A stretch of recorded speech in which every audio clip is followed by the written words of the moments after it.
Naqueles dias, havendo uma grande multidão, e não tendo o que comer, Jesus chamou a si os seus discípulos, e disse-lhes: Tenho compaixão da multidão, porque há já 3 dias que estão comigo, e não tenho o que comer. E, se os deixar ir em jejum, para suas casas, desfalecerão no caminho, porque alguns deles vieram de longe. E os seus discípulos responderam-lhe: De onde poderá alguém satisfazê-los de pão aqui no deserto?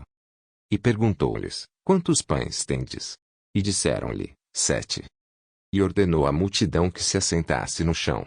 E, tomando os 7 pães, e tendo dado graças, partiu-os, e deu-os aos seus discípulos, para que os pusessem diante deles, e puseram-nos diante da multidão. Tinham também alguns peixinhos. E, tendo dado graças, ordenou que também lhes pusessem diante. E comeram, e saciaram-se. E dos pedaços que sobejaram levantaram 7 cestos. E os que comeram eram quase 4.000. E despediu-os. E, entrando logo no barco, com os seus discípulos, foi para as partes de Dalmanuta. E saíram os fariseus, e começaram a disputar com ele, pedindo-lhe, para o tentarem, um sinal do céu.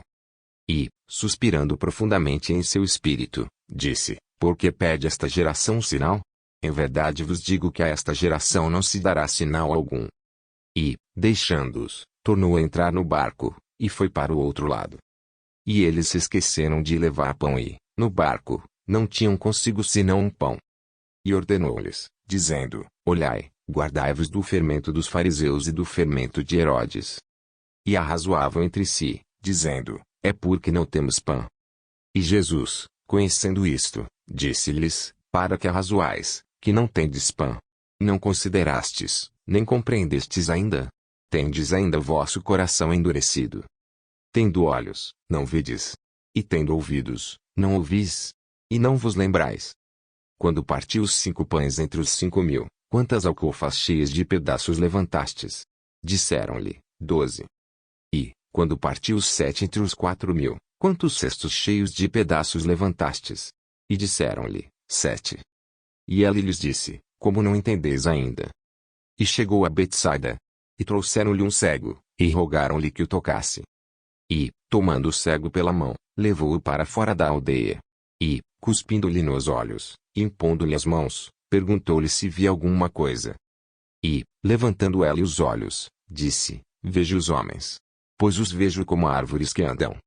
Depois disto, tornou a pôr-lhe as mãos sobre os olhos, e o fez olhar para cima, e ele ficou restaurado, e viu a todos claramente. E mandou-o para sua casa, dizendo: Nem entres na aldeia, nem o digas a ninguém na aldeia. E saiu Jesus, e os seus discípulos, para as aldeias de Cesareia de Filipe. E no caminho perguntou aos seus discípulos, dizendo: Quem dizem os homens que eu sou? E eles responderam: João o Batista. E outros: Elias. Mas outros: um dos profetas. E ele lhes disse: Mas vós, quem dizeis que eu sou? E, respondendo Pedro, lhe disse: Tu és o Cristo. E admoestou-os, para que a ninguém dissessem aquilo dele. E começou a ensinar-lhes que importava que o Filho do Homem padecesse muito, e que fosse rejeitado pelos anciãos e príncipes dos sacerdotes, e pelos escribas, e que fosse morto, mas que depois de 3 dias ressuscitaria. E dizia abertamente estas palavras. E Pedro tomou a parte, e começou a repreendê-lo. Mas ele, virando-se, e olhando para os seus discípulos, repreendeu a Pedro, dizendo: Retira-te de diante de mim, Satanás. Porque não compreendes as coisas que são de Deus, mas as que são dos homens. E chamando a si a multidão, com os seus discípulos, disse-lhes: Se alguém quiser vir após mim, negue-se a si mesmo, e tome a sua cruz, e siga-me. Porque qualquer que quiser salvar a sua vida, perdê-la, mas, qualquer que perder a sua vida por amor de mim e do Evangelho, esse a salvará. Pois, que aproveitaria o homem ganhar todo o mundo e perder a sua alma? Ou, que daria o homem pelo resgate da sua alma? Porquanto, qualquer que, entre esta geração adúltera e pecadora, se envergonhar de mim e das minhas palavras, também o Filho do Homem se envergonhará dele, quando vier na glória de seu Pai, com os santos anjos.